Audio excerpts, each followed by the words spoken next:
Well, good evening and welcome. Tonight we're going to finish off the commandments, and as we know, for those who are particularly preparing for their first confession, and I know several of them won't be here tonight, but and of course, here everybody comes. We'll pause just for a moment.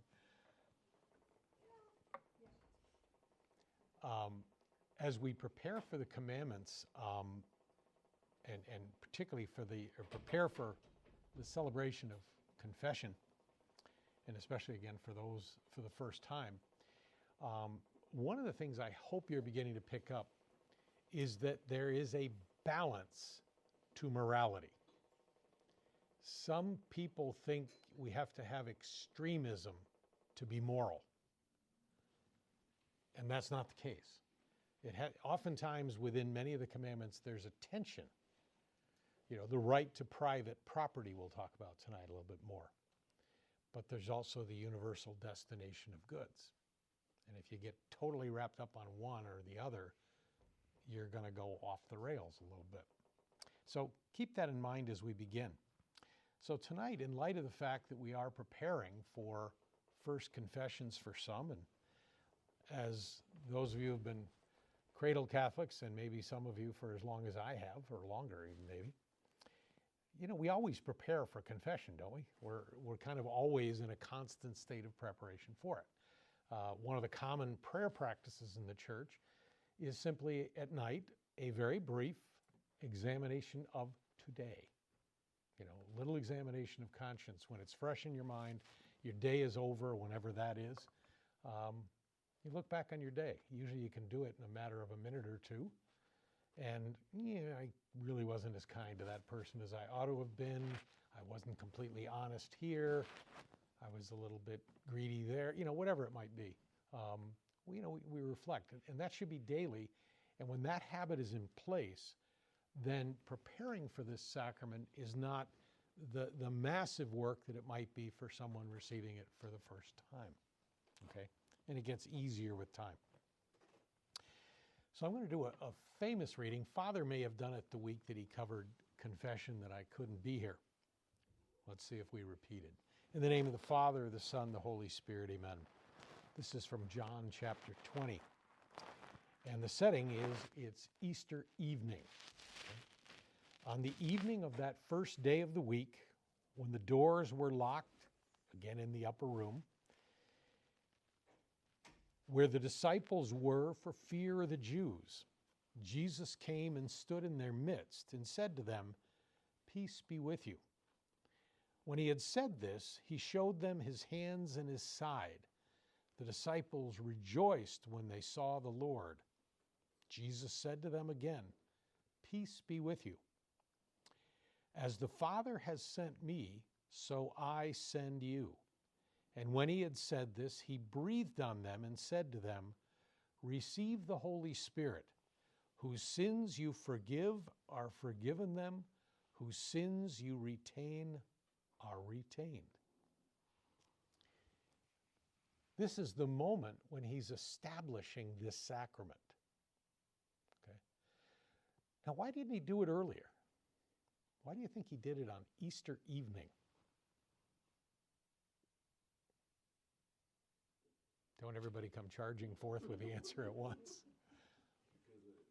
Because until it was after his resurrection. Exactly. He couldn't be forgiven. Right. Remember, resurrection conquered sin completely. It finished the job. Because the chief fruit of original sin, the one that stands out to most of us, is death. Sickness, death, suffering, right? You can go through the litany of Genesis 3. This is what life's going to be like now.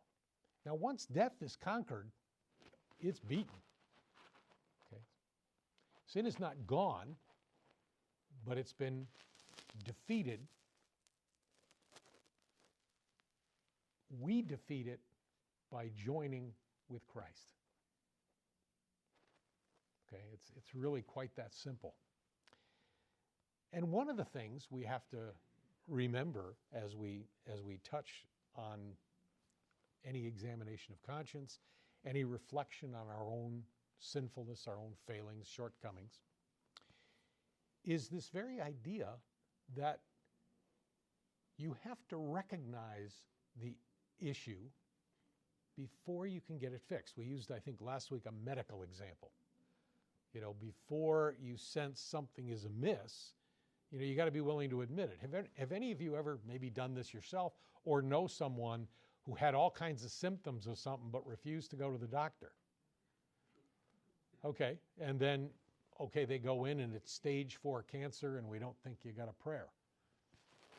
If they had come in earlier, perhaps they might have. Okay, so again, we have to recognize, you might say, our own failings. And we want to be very sensitive to our own failings. If you ever listen to saints talk and you read them, do they have a keen sense of their own sinfulness? Do they think of themselves as saintly? No. Quite the contrary. They have a tendency to be very critical. It's my understanding, and I don't know if this is absolutely true, but I've heard this via some folks who gave retreats to them. Mother Teresa used to go to confession oftentimes twice a week. I'm trying to think, okay, what did she do? But she was sensitive to it. John Paul II, apparently similar. Now, most of us don't have to go that frequently, okay? They have the advantage, too. They always had confessors around. That does make it a little easier. But again, we need to be sensitive to our sins. Now, let's begin with where we're going on these last 4 commandments tonight. A couple of things, one by way of, maybe both by way of reminder. We want to be careful in the examination of our conscience. Who is the accuser? I think one night I talked about, I'm often forgetful at what I've said in the past. It just means I'm very confused. But the accuser is us. We think of that famous thing with David and Bathsheba, and he got in trouble with her in adultery, which led to murder and all that. And the prophet Nathan set him up as judge. And David said, he described a parable, and he said, that man deserves to die. And then Nathan turned to him and said, it's you, pal. Self-accusation, okay? It's not somebody else accusing you. We also have to guard against the 2 extremes in the examination of conscience. And in my experience, I've run into both, okay? Scrupulosity and laxity, okay? Are these terms familiar? Yes. Anybody never heard of them? Feel free, a hand is fine. Okay. The scrupulous conscience. Now, it sounds like a good thing. What's the problem with it? Extreme. They're too much. Too much. Let's keep developing that. You're right. Focusing on self. It can be. It can be very almost narcissistic in a certain way. It has a tendency, if not bridled in, if not reined in by prudent judgment, the scrupulous person sees things as sins that are not, and I'll get to that in a second, and sees all sin as very serious. All sin is not grave. Some sin is, but all sin is not. So we want to guard against that scrupulous conscience. And the moment we do something wrong, it's not radically unlike the Pharisees were in terms of, and at the time of Christ, in terms of Jewish liturgy and Jewish life. They were out trying to get, Jesus is healing people on the Sabbath, and they're trying to get him for the fact that he did it on the Sabbath. Miss the point completely. Okay. So again, we want to guard against that scrupulosity. Okay? And then secondly, to recognize there are degrees of sin. Okay? If I stole a penny from Laura, okay, have I violated the 7th commandment, which we'll start on in a moment? Laura, I'll let you answer that. Yes, I have. There's no question I've sinned. Is it grave? No. Nope. And there's no way that circumstances or intention or anything, I could maybe elevate that 1 penny sin to maybe a 5-cent sin, but I can't make it grand theft. I can't get there. Does that mean it's a venial sin? Mm-hmm. Yes. Okay. Yes. Venial and mortal, Father made that distinction. They have a character difference. Now, sometimes when it's our own venial sin or our own mortal sin, sometimes we have a trouble, discerning how serious was it. I find people will come to me, especially when you teach middle school kids. Is it a sin if, fill in the blank, I do this or I don't do this? Yes. Is it mortal? Well, tell me a little bit more about it. It might be, or yeah, I think so. Sometimes when it's ourselves, we can get a little cloudy. We can rationalize a little bit. But the character of the mortal sin is, I know it, I choose it anyway. In other words, I'm very free in my doing of it. And it's grave. That's mortal. Okay? So, does that help on that? Okay, what's the problem with laxity? Especially if we take it out to a fairly extreme point of view. You don't think anything is. Exactly. Yeah. Everything's okay virtually. I can, I'll keep commandments 1, 3, 5, 7, and 9, but, the even ones I've never bought into, Now, wait a minute. The same author of all this, is God. We can't cherry pick it, okay? Okay. Well, let's get started. Neither shall you, I'm always using the language of Deuteronomy in here, and it's within kind of a paragraph. Neither shall you steal, okay? So let's take a look at a few things here and then just try to understand it. The 7th commandment requires respect for the universal destination and distribution of goods and the private ownership of them. Do you understand all that? In other words, the goods of the world are meant for all. Now, what would be the danger here if we got only that side of the equation? What might we lean to? Socialism or communism, where some entity kind of owns it all. And that's one of the problems with those systems, by the way, is the government owns everything.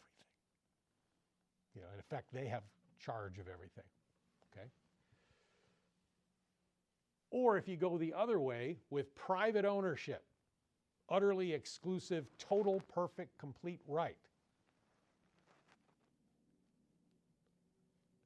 What if we go with just that?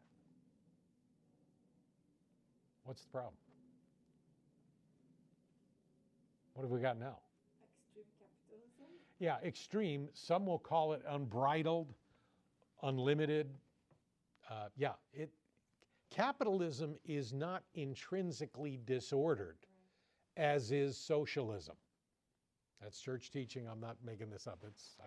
I could dig and find the quotes. Those are socialism, communism are intrinsically disordered because they violate the principle of subsidiarity, allowing decision-making to be made closest as possible to the people who are influenced by it.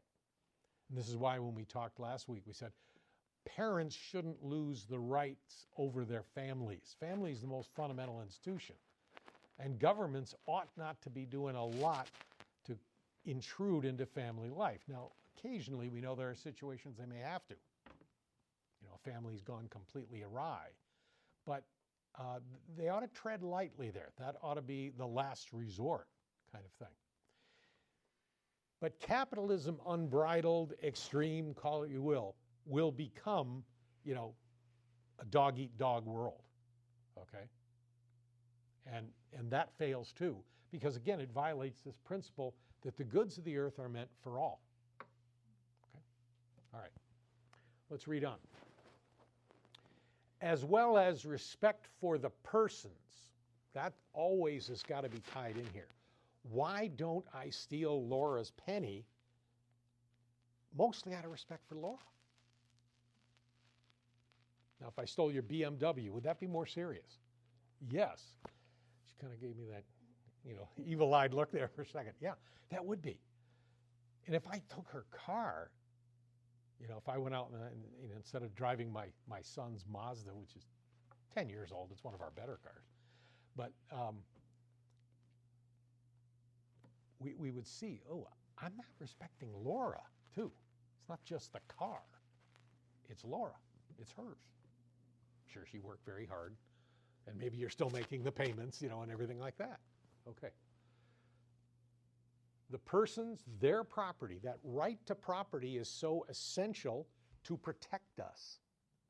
Okay? We can't have institutions that can just take it all away. And the integrity of creation. In other words, as we earn money, as we take care of our goods, we need to be good stewards of the planet, of the created order. This is the green side of things, if you will. Okay? The church also finds in this commandment the basis for her social doctrine. Now, we haven't been able to develop that, but the church has extensive teaching in the whole area of society and the world. And this has grown enormously since, I would say, the time of Leo XIII in the 1800s. Because this is when things like industrialization, followed by, socialism, at least in theory, then eventually reality, and fascism and all these great powers arose.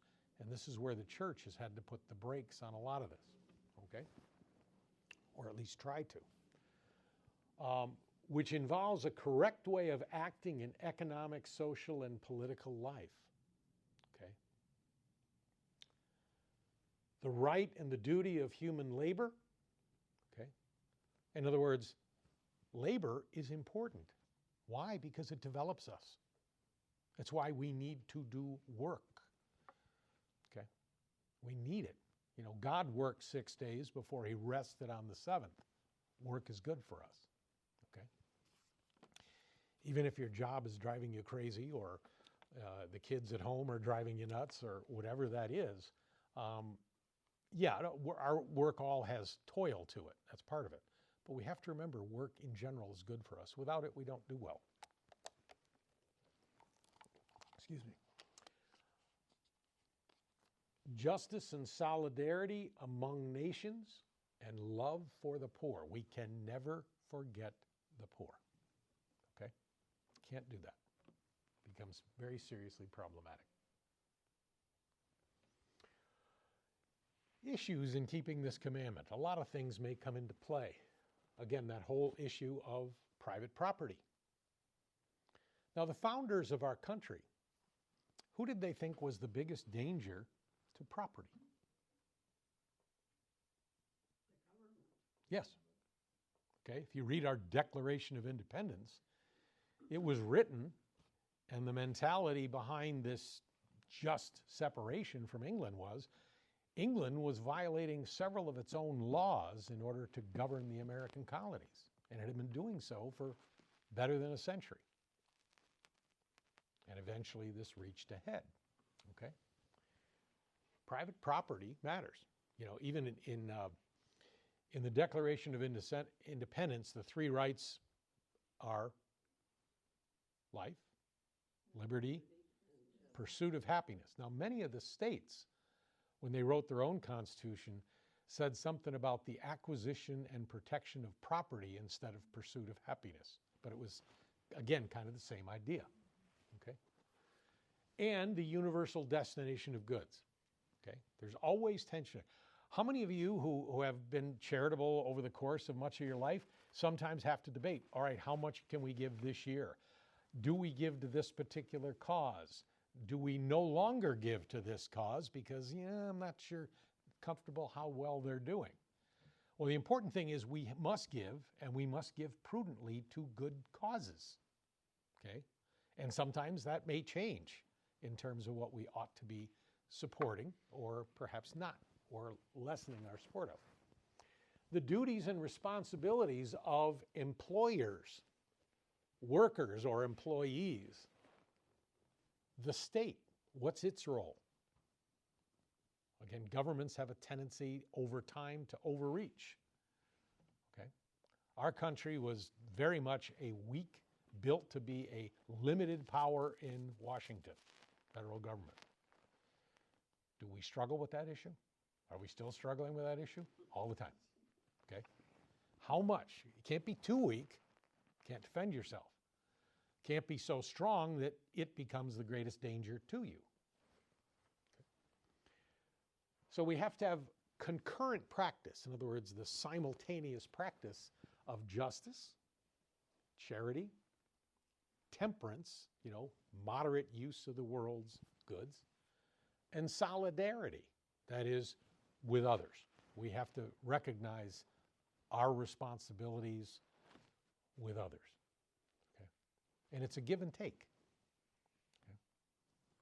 Okay? My wife and I just enjoyed a meal tonight made by a friend. They found out my wife is sick. Now we're doing well. I can't complain very much, but the meal's been showing up at the house too. We haven't asked. I don't think we need them, but lady stopped by the other day, pulled up, ran in, and here. Okay. Geez, we were already thawing something out for dinner, but yeah, okay, we'll go ahead. And that's the beauty. It's a two-way thing. We've done the same thing. So again, that's the give and take of life. Okay. We have to have respect for the promises we make, the contracts we agree to. Okay. Reparation for an injustice if we commit it. Okay, let's say Laura's out driving her BMW.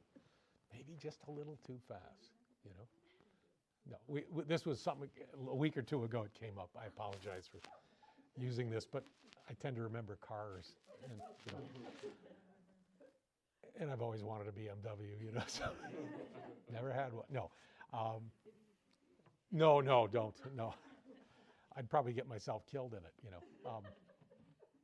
I always remember the first time, now some of you are really old, might remember this, but the first time I ever drove a muscle car, and it was about, I think I got my license in about late 60s sometime, I can't remember the year.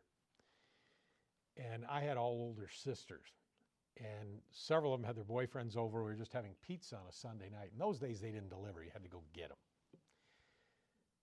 So they had this hot Ford, I forget what engine it had in it, but it was big.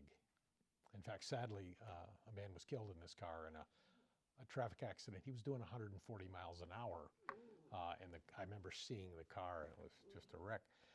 So it was a stick shift, and oh, great, I'm going to get to drive this car. Well, this car was so hot. I mean, it was four-speed, because transmissions then 4-speed was about as much as you could get. And the range of gears then is pretty wide, and I'm driving this thing, and it's too much. I mean, I'm in third gear in a lot of places where I think, gee, should I be in third? But if I put it into fourth, you're gone. So anyway, I'm getting lost. But yeah, what was the point I was trying to make? We got lost on cars. I'm sorry. Laura's BMW, something about Laura's BMW. Oh, well, let's say Laura drives a little too fast, or let's say me driving this hot Ford, and we bump somebody. We do a little damage. Are we responsible? Laura, can you say, okay, nobody looking, I can get out of here? No, you can't do that. You gotta own up. Okay. So again, take care of the injustices we commit. Do whatever we can to repair them. Sometimes we can't, but when we can, we need to. And finally, respecting the integrity of creation. God gave us creation for our use, but not personally.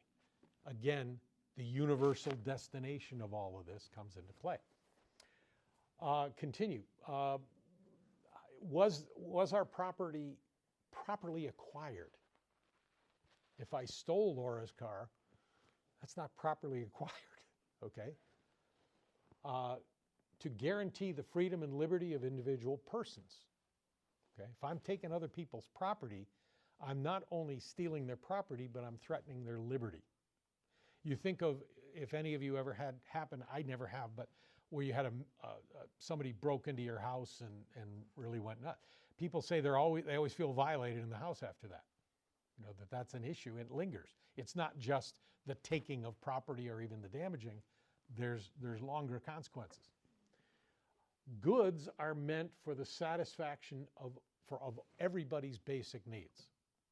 I shouldn't be having 3 bowls of ice cream when Mary Lou had none. How did I remember that? Okay, all right, all right. This is the basis of Catholic social teaching, you know, when it considers political life, social life, economic life, okay? And economic life, I think, has become more challenging since the Industrial Revolution because it's become so centralized and so powerful, okay? It used to be much more local and so forth. And there are those, if you've ever heard of distributism, Chesterton promotes that, and some are calling it localism now, where you try to shop locally, try to support things locally as much as possible with all that.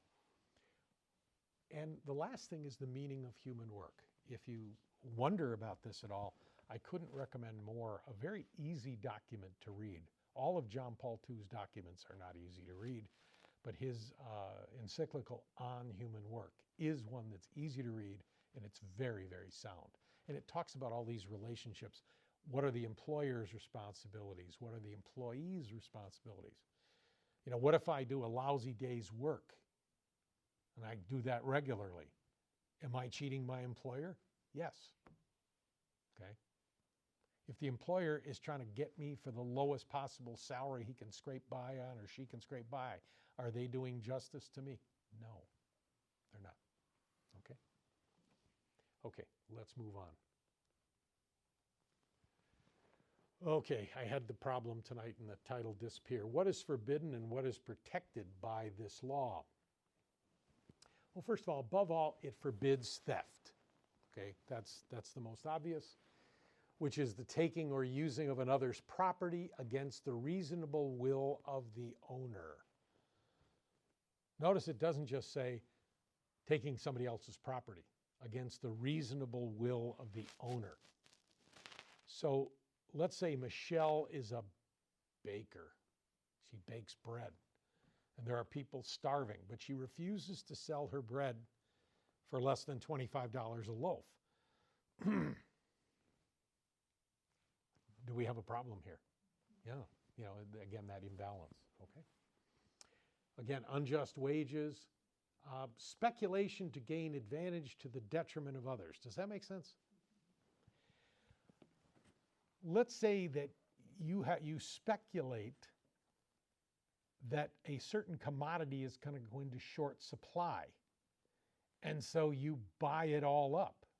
Now, this could be anything from stadium seats, that's been an issue since they've gone to a lot of the online ticket buying, to commodities such as bread or, dare I say, eggs or things like that. Toilet paper. Toilet, yes, remember that, right around COVID, wasn't it? Very good.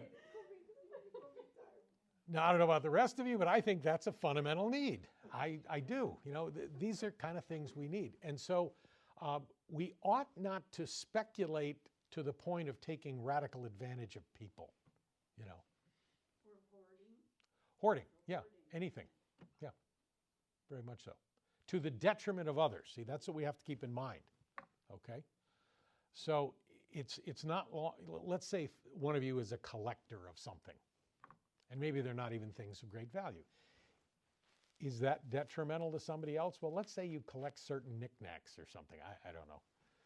I don't think that's detrimental to anybody else. I think it'd be hard to say that. I knew a lady who collected Hummels, those statues. I don't think, you know, that's going to make a difference in my life a bit, or, you know, probably in hardly anybody else, unless you're a Hummel collector. So we'd be a little harder pressed on something like that. But when something is a basic need, yeah, then it becomes problematic. Okay.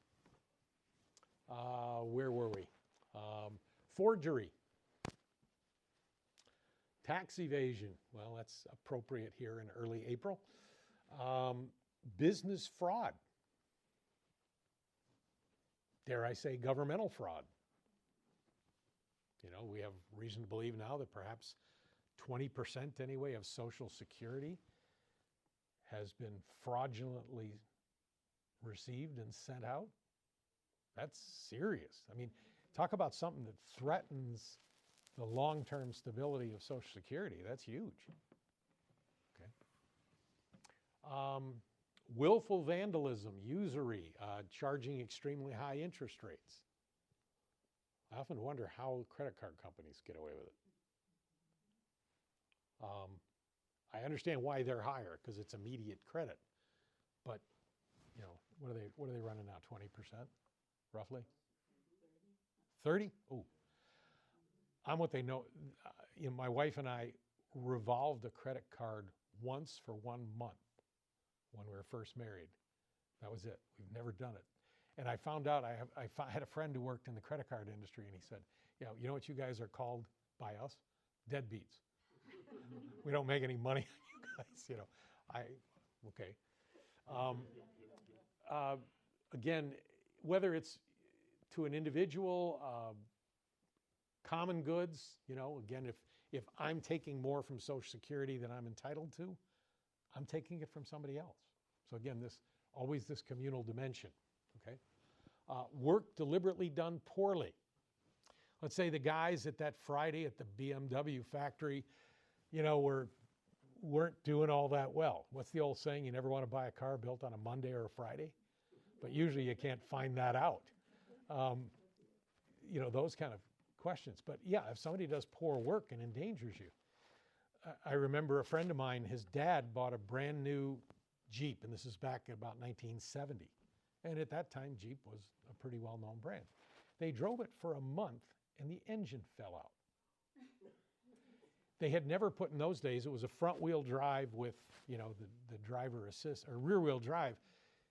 So there, in those engines that were mounted, not transverse like they are now, front to back, there's 2 bolts holding the engine in place. It had no engine bolts. Now, the transmission and everything sort of held it in place for a while. But here he's got a brand new, very expensive, nice Jeep. Engine falls out. No, that's not reasonable. Okay. Waste. Yeah, waste is a violation of this commandment. Okay, we ought not waste. Economic and social system that sacrifice the basic rights of persons, or that make a profit for the exclusive norm or the ultimate end. Okay? There's nothing wrong. A business has to make a profit to survive. That's not immoral. But if that's the only thing they think about, if that's the only end, then we've got problems.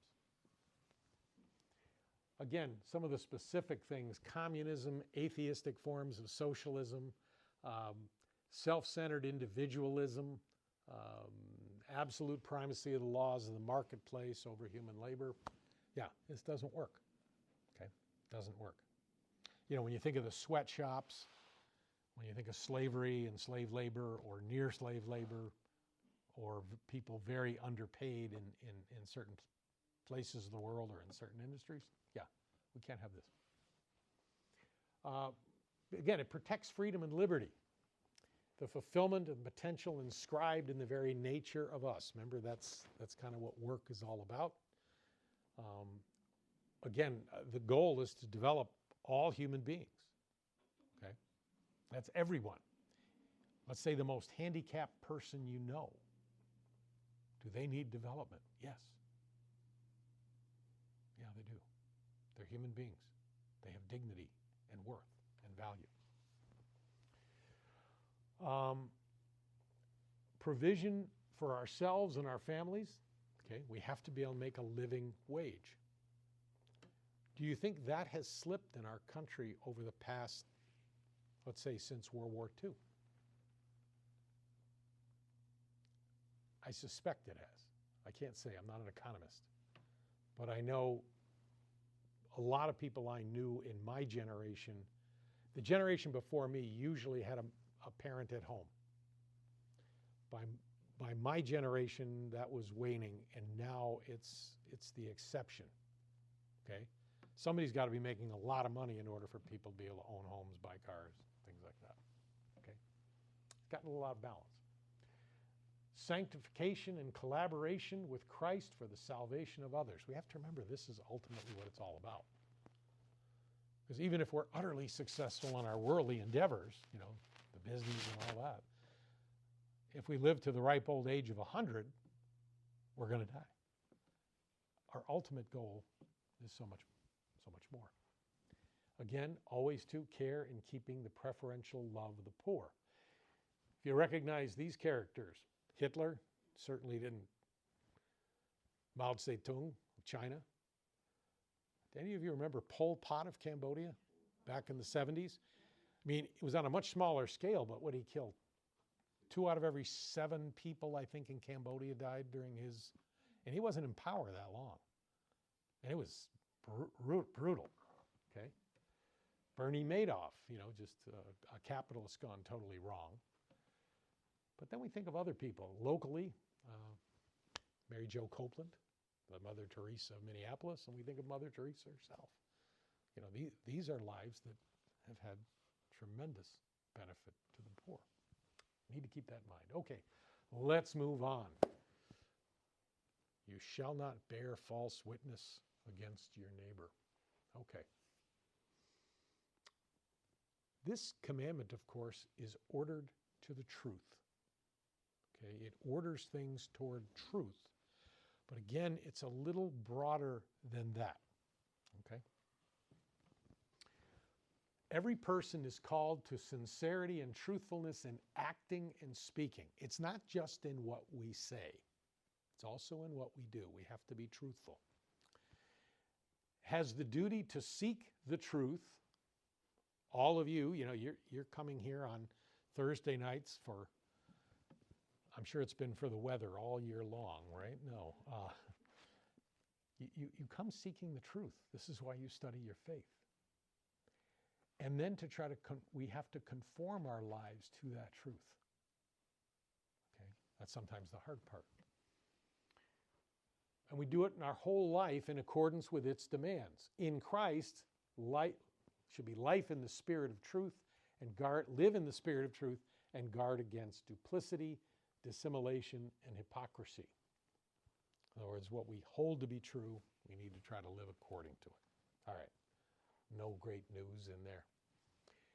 A Christian must bear witness to the truth of the gospel in every field of his activity. We can't make religion a Sunday thing. I can't be, if you've ever seen the old Godfather movies, you know, well, I'm being the godfather to a child, and then my henchmen are out knocking off opponents. That was actually one of the scenes in The Godfather. We can't have that. No. We have to live it in every aspect, both public and private, and also, if necessary, with the sacrifice, we could say, of our very lives. Okay?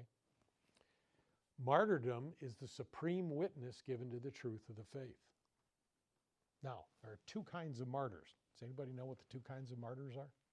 The blood martyrdom and white. Red and white martyrdom is typically called here, right? Okay. Blood, red. Yeah, these are the people who literally give their lives for their faith. Okay. What is white martyrdom? Probably far more common. It's the sacrifices, the giving of yourself, but you don't shed your blood, but you have so many sufferings, Yeah. crosses, and How many of you suffer when you watch the news? Now, if it makes you suffer to the point where you get grouchy, don't watch it. You know, just prudent advice. But yeah, sometimes when we think of what's going on in the country and the world, and you see some of the terrible things that have gone on, it's tough, you know. Or when you see the church under attack in particular ways, unjustly under attack, yeah.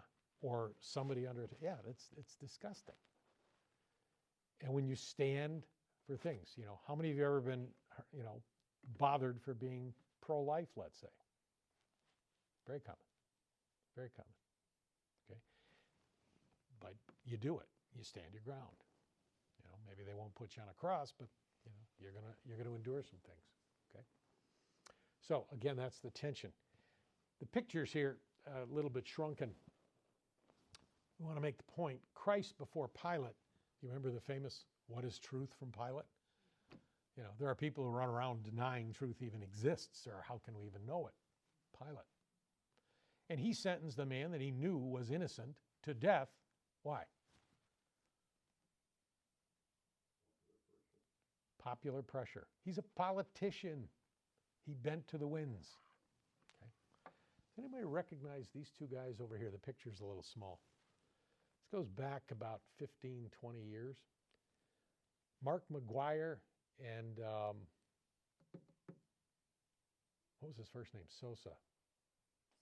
Sammy. I couldn't think of it.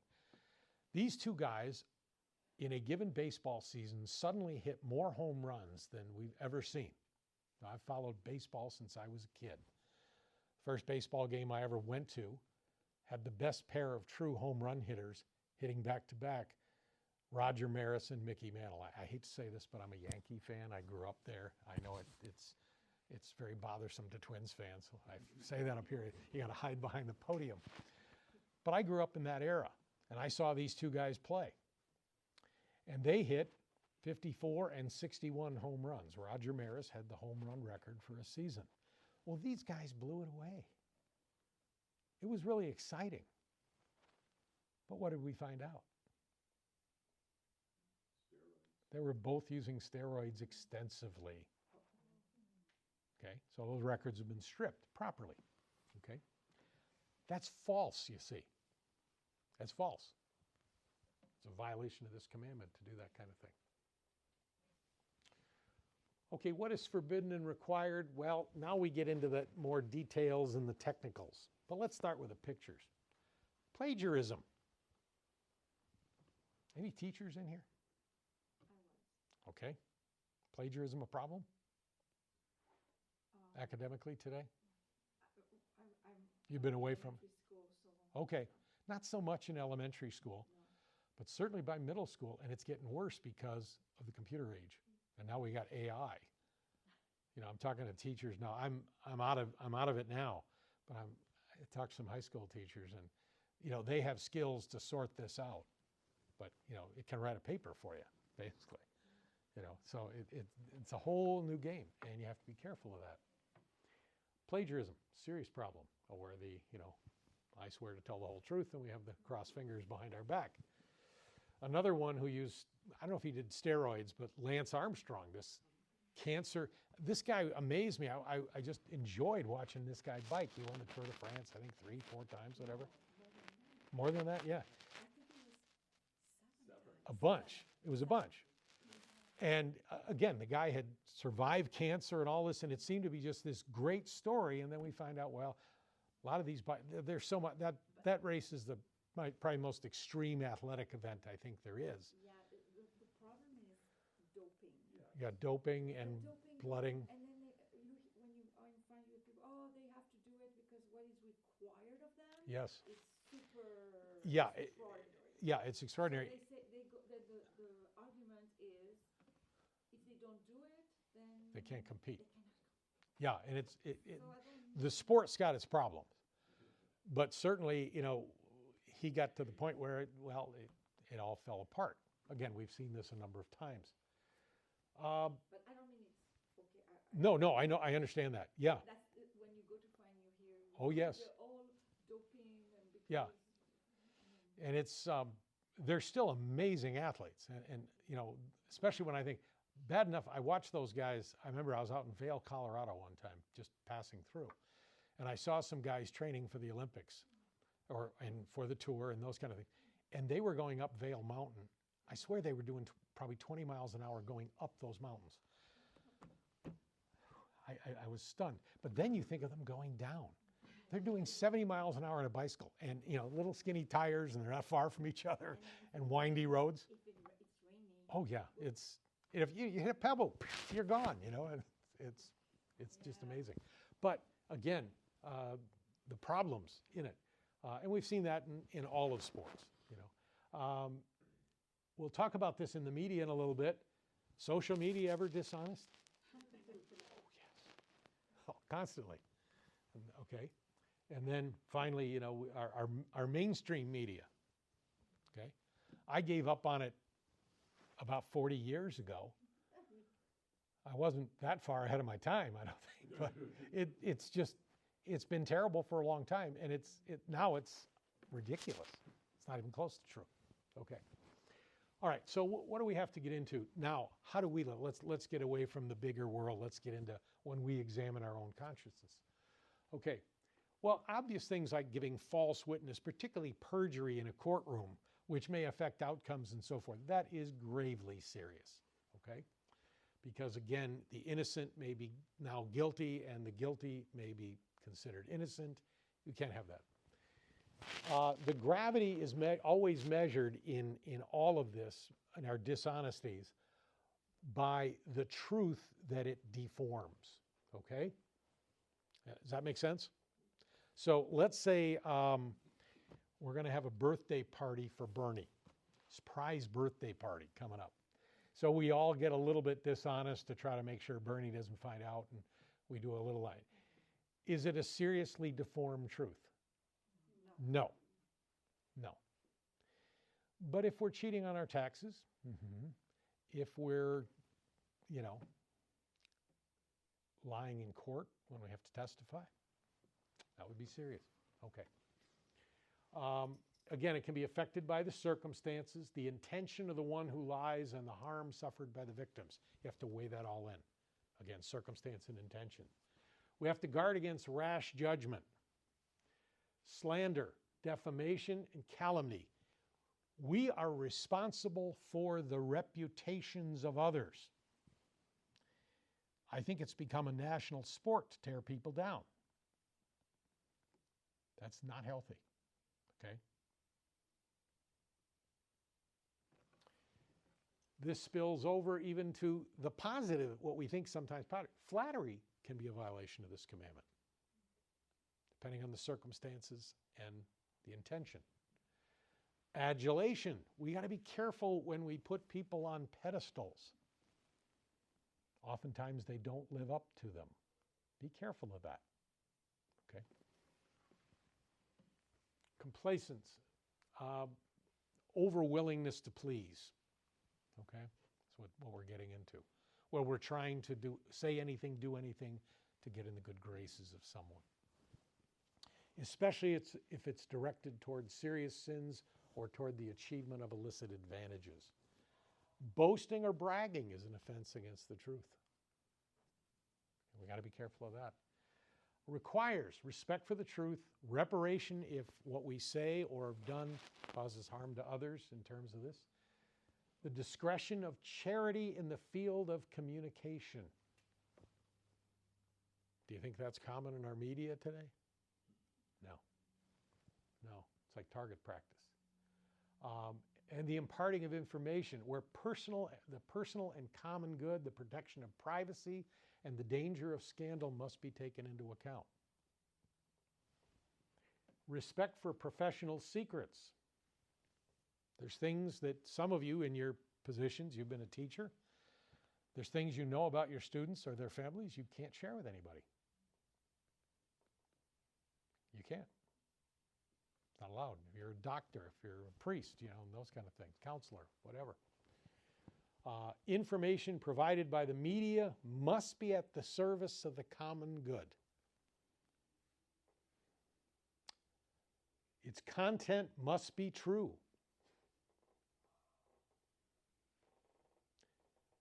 Within the limits of justice and charity, also complete. The partial truth is not truth. Okay. With scrupulous respect for the moral laws and legitimate rights and the dignity of the person. Okay. I apologize for the noise. I hadn't heard this before tonight, but I think it's coming out of the speaker system. Okay, let's move on. reflections on the societal need for truth. And I think you all know this intuitively. By the way, we'll start with the pictures. Over there we have the devil, the Dante's Inferno, the devil in the very ninth bottom level of hell. He's the father of lies. Remember, that's the way he's described. That's the principle. He starts right out in Genesis 3, lying. Okay? And he never stops. Two great books, the Screw Tape Letters. Anybody here read them? Okay, good, good. If you want a more Americanized version, I think it's the Snakebite Letters or whatever. That was written by Peter Kreeft, the great professor from Boston College. It's kind of an America. It's the same genre, and very clear. He's a C.S. Lewis fan, so he wrote it that way. But it's a little more American in its taste. Okay. Okay. A couple thoughts from Thomas Aquinas. This is the importance of truth. Men could not live with one another if there were not mutual confidence that they were being truthful to one another.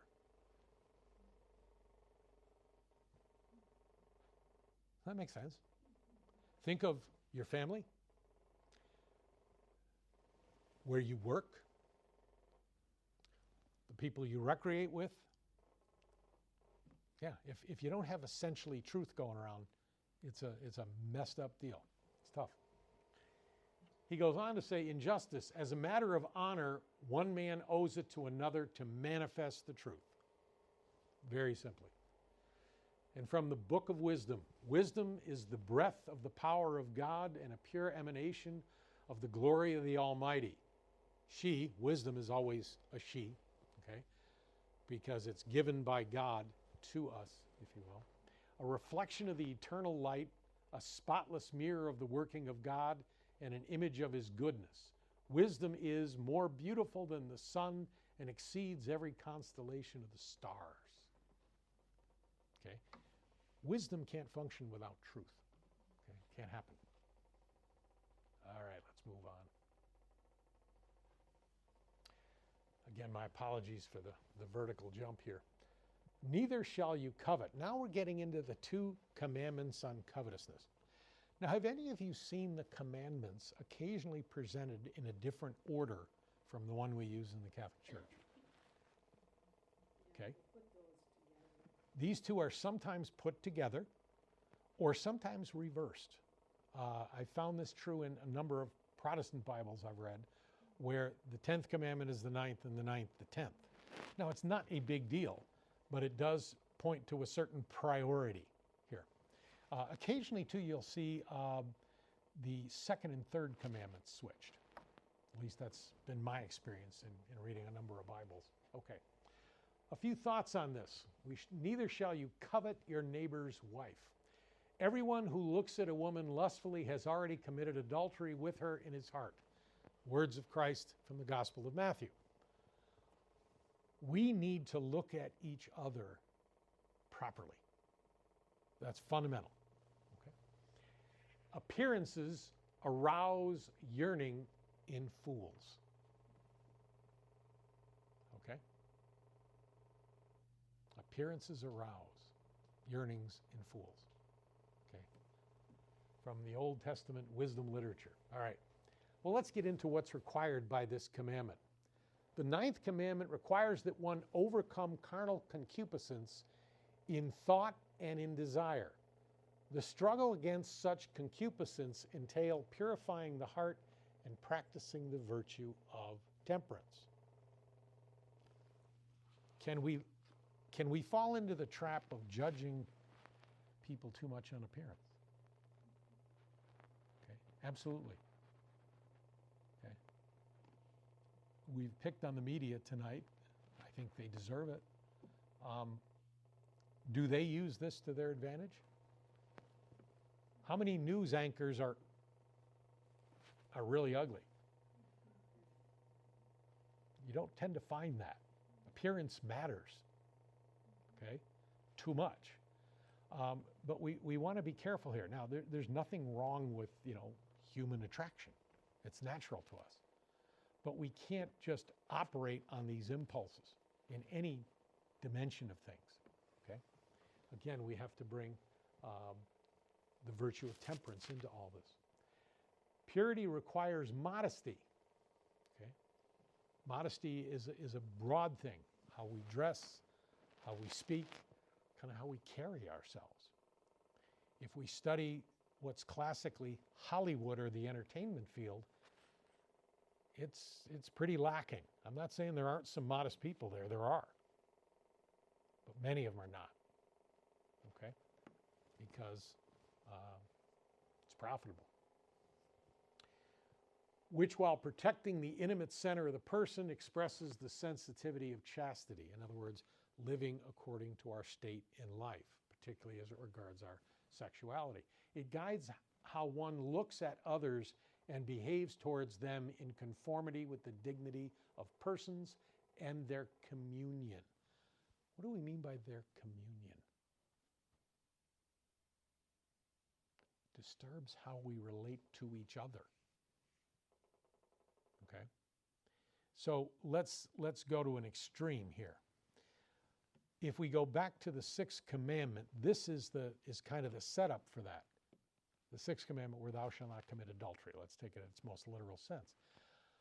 If someone gets involved in an adultery, let's say a married person gets involved in an adulterous relationship, who does it hurt? Let's make a quick list. The two parties, right? The two people involved. Keep going. The spouses, the children, and it even spills out beyond that, right? A lot of people get hurt. It may destroy a marriage. Okay? That's going to do a lot of harm. So, again, here, the covetousness that's behind this excessive disordered desire.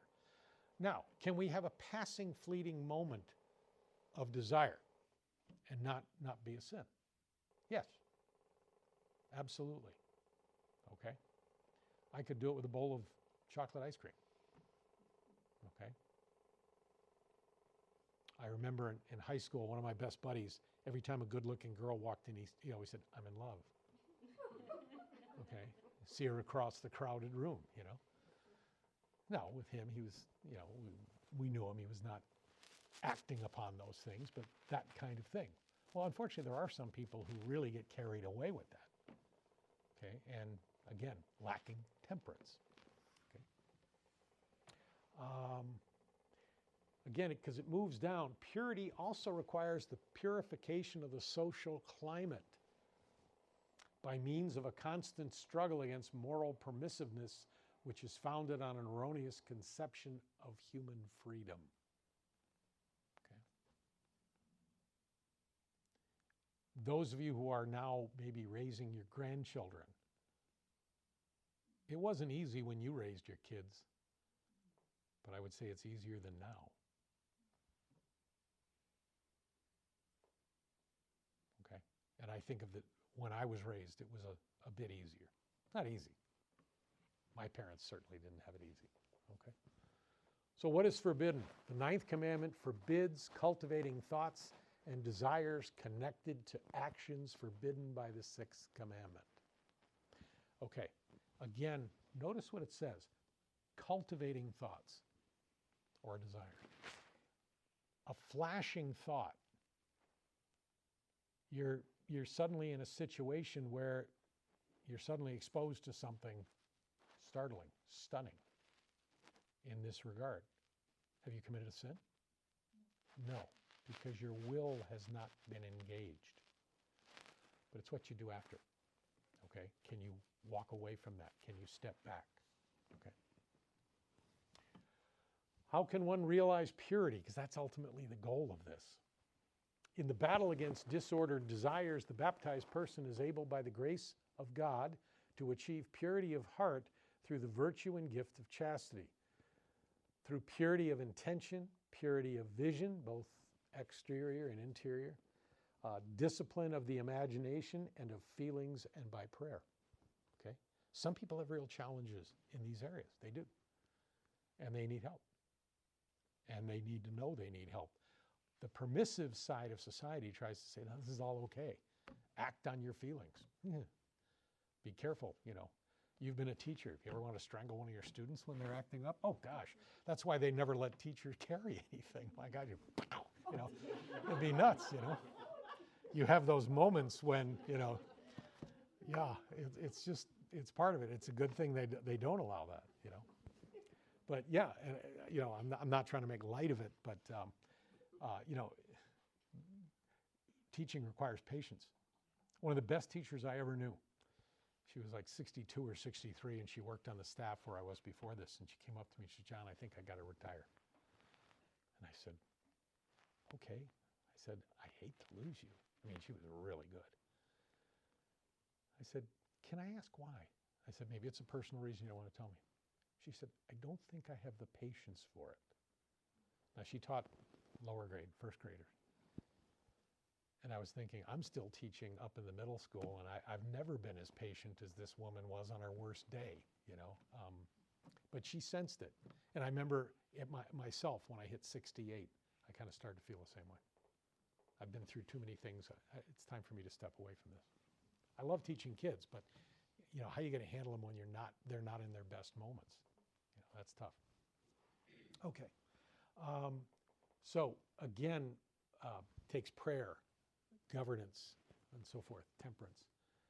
Again, blessed are the pure in heart, for they shall see God. The pictures down here, we have Mary, and we have Miss Universe. Who's more attractive? St. Augustine, in his old life, after he had gone through. Apparently, as a young man, he was very attractive, both kind of physically, personally, his intellect, his persuasiveness. Whoa, he was a very attractive man, but not really. He wasn't attractive to himself. Read the Confessions. He wasn't attractive to himself. Okay. Well, let's finish up here. How are we doing on time? Let's see. Make sure we're reasonable. Okay. Might even end early tonight. I know I never do that. I'm rare. Call the Vatican. We've got a miracle. Okay. You shall not desire anything that is your neighbor's. Now again, what other commandment do you think this is clearly tying back to? 7. Thou shalt not steal. Okay. What is required? An interior attitude of respect for the property of others, precisely because it is their property. It's that person's property. Okay. What is forbidden? Greed. Unbridled covetousness. So let's say we walk out in the parking lot tonight together, we finish class early, and I go out and I haven't seen your car. But I see it and oh gosh, that would be fun. Yeah. Am I tipping over the line here? No. Laura's a sweetheart. My gosh, I'm glad she has a nice car. She has a car she wants. That's great. But could I become the green-eyed monster? Oh, yes. Okay, we all can do it. You know, it's one thing to see somebody with something and say, boy, I wish I had one of those. That's fine. It's when now you start plotting and planning. How am I going to get Laura's car? How am I going to get that new iPhone? How am I going to get whatever it is? Okay. But what, if you say, how am I going to get that in an honest way, is that a sin? No. But let's say I start, let's say let's say I can't afford a BMW. You can? I can't. Oh. So now I'm beginning to plot and plan. Now, okay, with my limited, maybe it's time I say, okay, maybe I study the BMW. I'm a marginal mechanic. Maybe I could buy an old beater and fix it up, you know? Okay. But, you know, you've got to curb this because, again, the desire can lead to all kinds of problems. Theft, but even people who might take great rash risks to try to buy one, buy it at they'll loan you the money, right? You go to a car dealer, they'll loan you the money, but maybe imprudently. So again, we have to be careful what we do, okay? Or even if you go to another point, again, prudence is at the root of all moral life. And I posed this question to my 8th grade students one time when we got into this, because one of the kids was a car nut. He loved Ferraris. So I said, well, what if your rich uncle gives you a Ferrari for your 16th birthday? Would that be a generous gift? Well, in a certain sense, yes, right? Wow. I mean, it's worth a lot, great value. He'll always be my favorite uncle. But is it completely? What's the problem here? 16-year-old? Okay. All right, I'll ask the guys in here. Girls don't always suffer from this, although I've known a few. How many guys in here, when you were 16 or 17, when you first started driving, were very temperate drivers right out of the chute? I've seen some smiles. Yeah, I certainly wasn't. You know, I was lucky I never got in a serious accident or anything like that, but I wouldn't drive that way today. Okay, yeah, so again, we have to guard on it. Okay. So, and then we move on to something else, which is one of, as someone once said, I can't remember what writer, the dumbest vice there is. And envy, which is the sadness one experiences at the sight of another's goods and the immoderate desire to acquire them for oneself. Envy is really a dumb vice because it doesn't do us any good. It only does us harm. And we're basically hostile to the idea of someone else having something that we suddenly want. It's very, very destructive. Okay? I stuck in there a Jaguar, which is everybody probably at some point has had a dream car. My wife has always been a Jaguar. She's never owned one, but she stumbled onto one. And I had a guy in RCA one year who had a nice Jaguar. And so we had a little thing at the end of it. And he said, "Do you want to drive it?" She said, "Oh, I'd be afraid to." And it was a really nice one. She says, "Would you like a ride?" And then he looked at me and said, "Okay." I said, "Go ahead." So she got a ride. But yeah, so I've always used that picture in these. What is the greatest human desire? This is ultimately, when we think of our covetousness, what's gone astray. Okay? Now, have any of you read some of the Confessions of St. Augustine? Okay? Some of you may have suffered through my class a year or two ago, whenever that was. Oh, okay. You suffered then. Your penance was done. No, because I read the parts of the book, not all. Okay. One of the things, if you read the Confessions and you don't know what you're talking about, and I think I touched people on this either night 1 or night 2, what is the sin he talks about all the time in there? But he talks about it in a way that we don't use the language that way.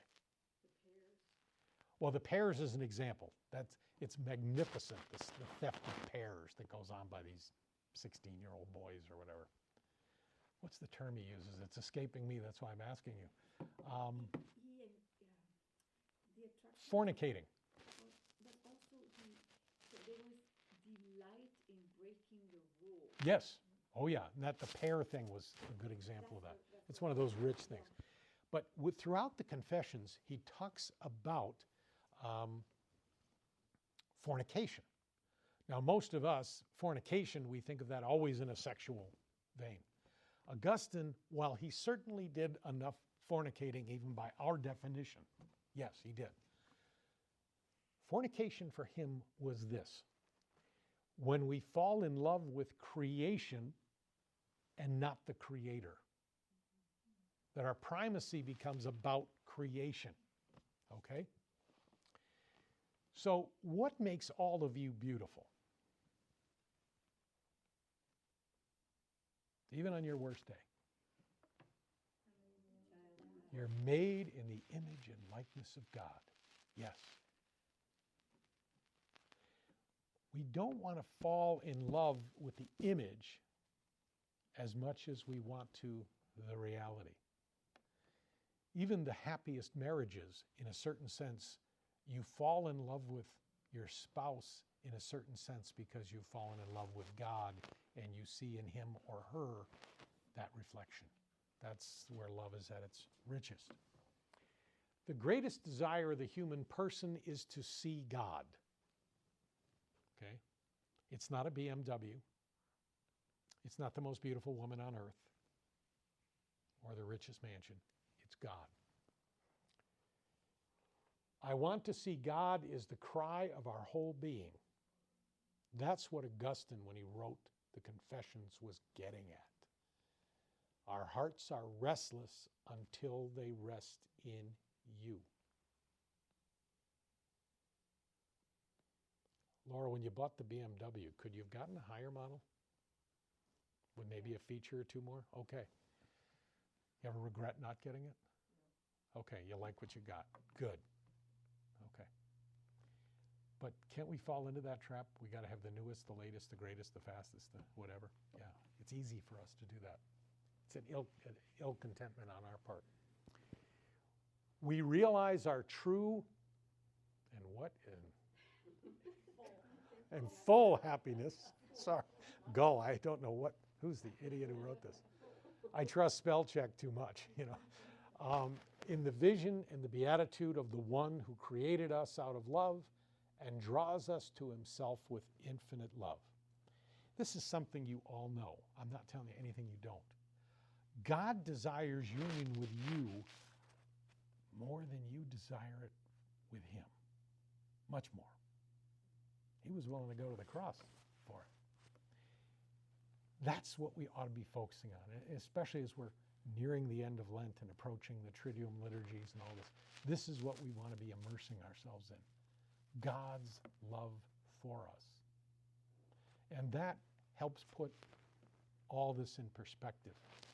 St. Augustine, again, who I think is such an expert on all this, was once asked about this, and he said, truly love, and then do what you will, is the moral life. If you truly love, you don't need the commandments. You'll naturally follow these things. You'll worship God. You won't have to drag you out of bed on a Sunday morning. You won't take his name in vain.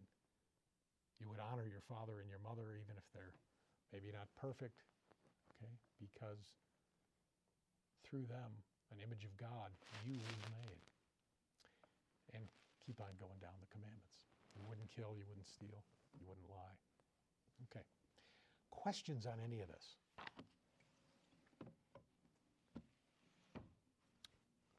Marilyn. You have a good way of explaining the commandments. I just wondered, when you're teaching children, Mm-hmm.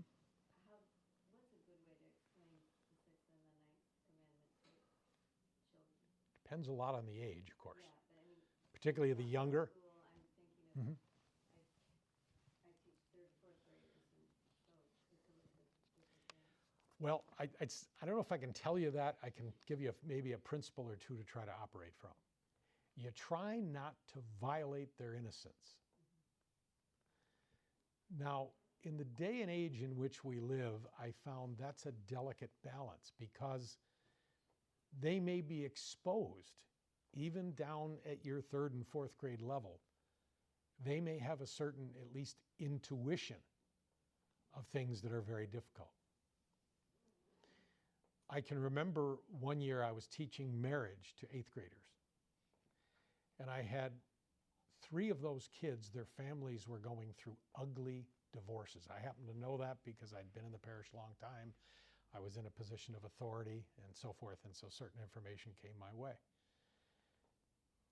It was very difficult to teach that, particularly with them, because, you know, we're trying to teach marriage certainly from the positive angle. Occasionally we would touch on the difficulties and challenges and so forth and try to be understanding on those things. But they were dealing with those difficulties and challenges, and they were in their face. And those kids' innocence had been violated, in this case probably by the antagonisms between their parents. You know, that was difficult. So I think that's one.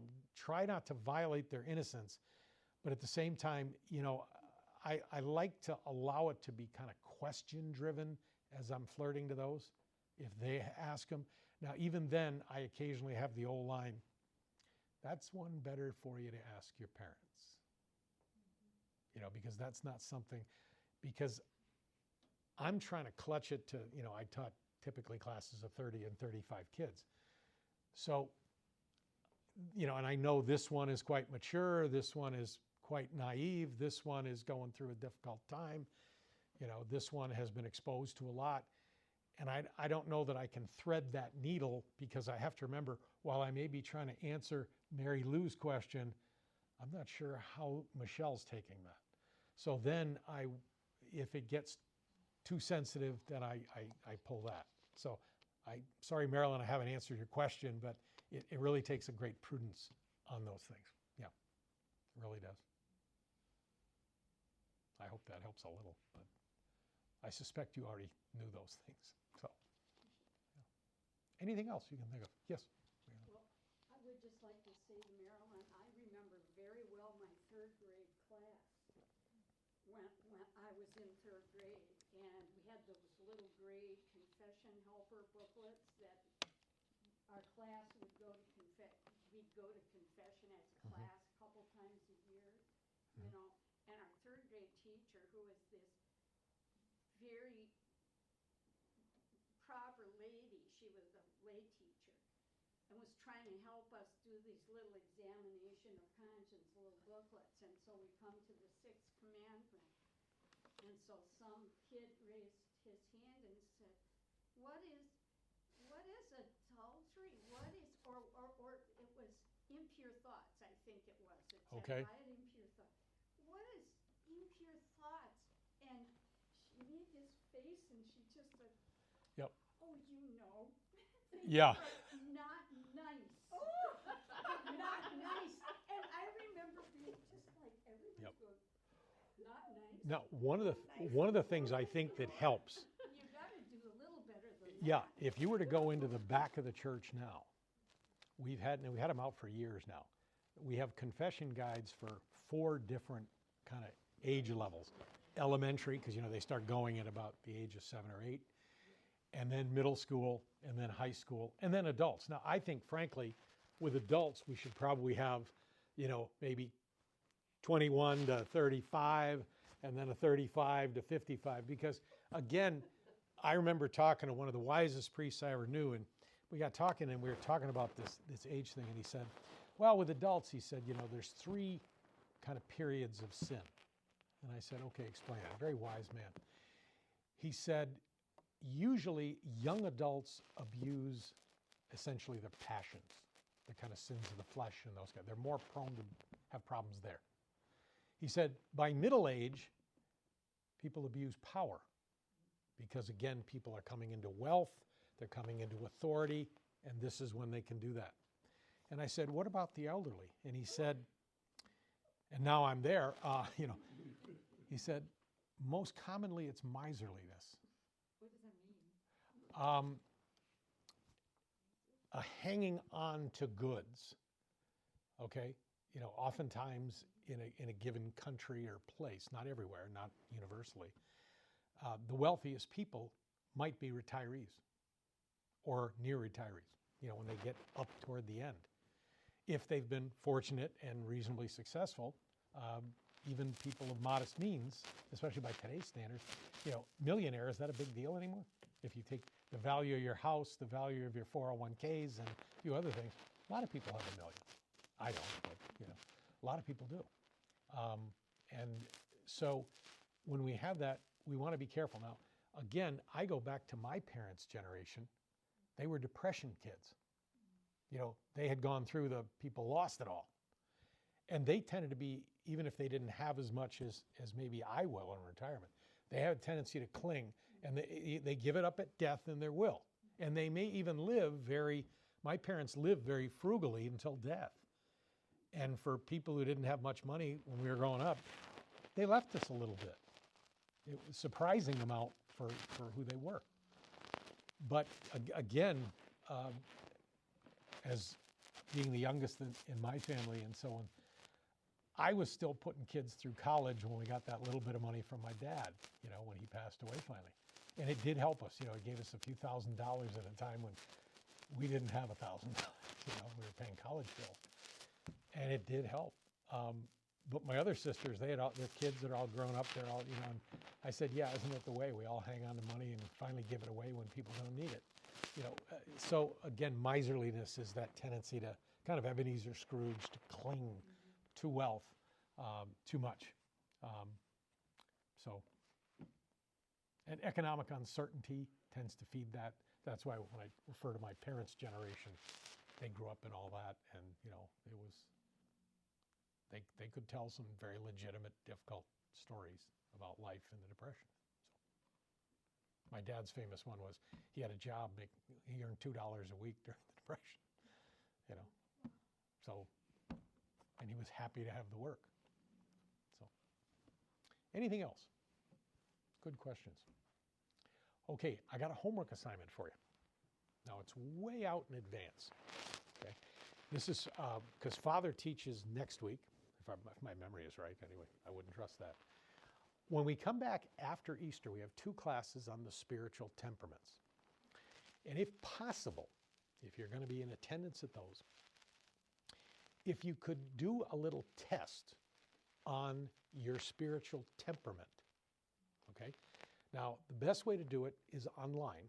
Now, there's all kinds of stuff on spiritual temperaments online, and most of it is garbage.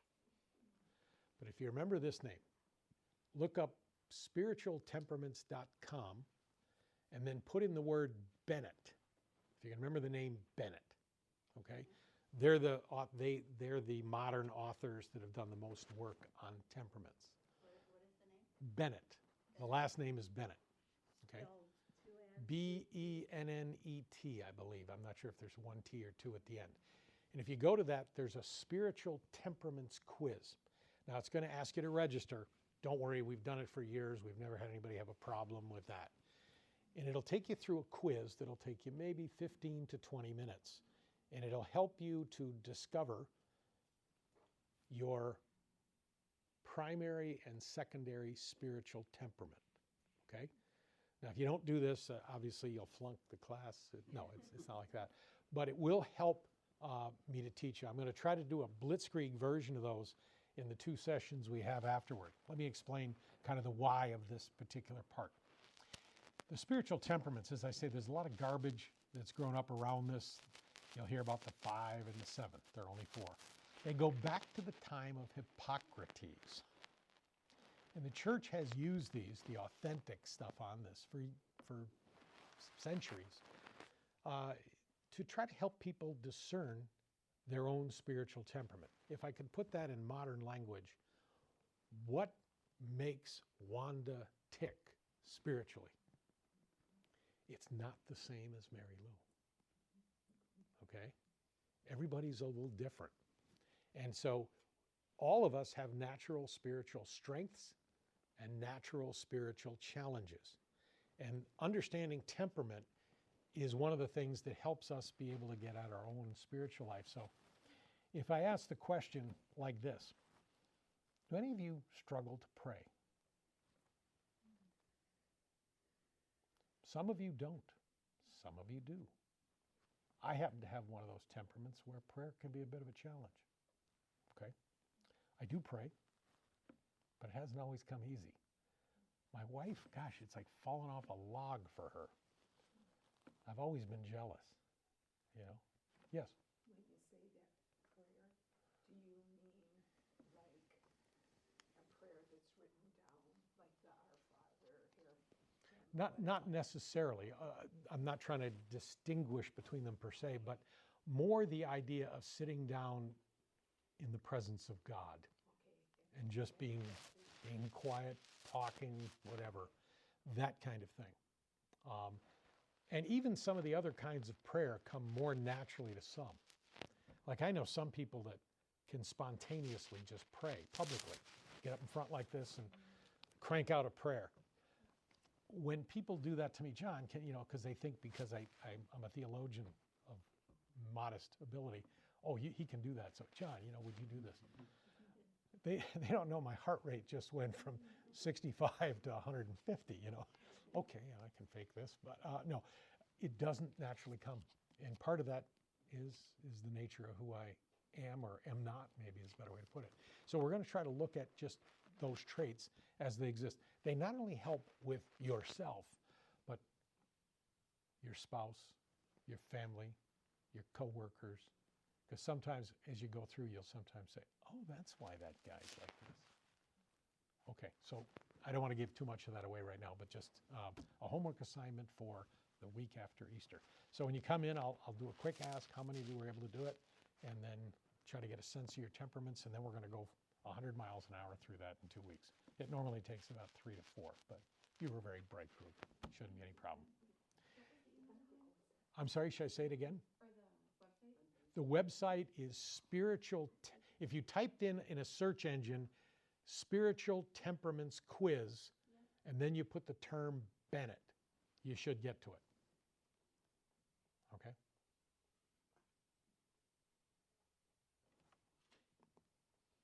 If it wasn't just Bennett. I can't say that I know the lady who did this. She and I shared a radio broadcast one time. I was once asked to talk on these locally on relevant radio. And I didn't know why they asked me to come in, but I had done this stuff teaching since back in the 90s.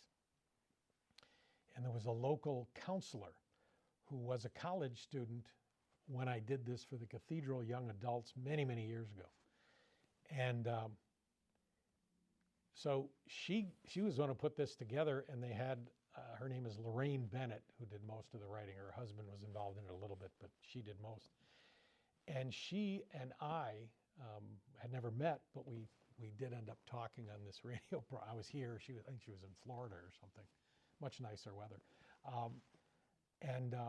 It was interesting because we both had done the research before her books. She did a lot of writing and so forth, and does a lot of speaking on it. And she and I read the same sources to get to this point. All these rather obscure writings on it that kind of put us in the same place. And she was bright enough and ambitious enough to go and write a book about it. The first time I did it, I remember that people came up and said, you got to write a book on this. And I didn't want to write a book. And I'm not a great writer. And so I sandbagged. And then the second time I did it was the Cathedral Young Adults. And when I was doing it, they said, would you mind if we sold the book? I said, what book? And they said, Lorraine Bennett's book. I said, on this? Somebody wrote the book? Yeah. And then I read it. I got a hold of a copy, read it, and right on the money, it's good. And I thought, great, then I don't have to do it. I won't feel any. Now I can feel totally unpressured. Hers is much better than I would have written anyway. So let's close with a prayer, and we'll get you on your way. In the name of the Father, and the Son, and the Holy Spirit, amen. Glory be to the Father, and to the Son, and to the Holy Spirit, as it was in the beginning, is now, and ever shall be, world without end. Amen. In the name of the Father, the Son, the Holy Spirit. Amen. Okay, any questions? All right. Have a great week.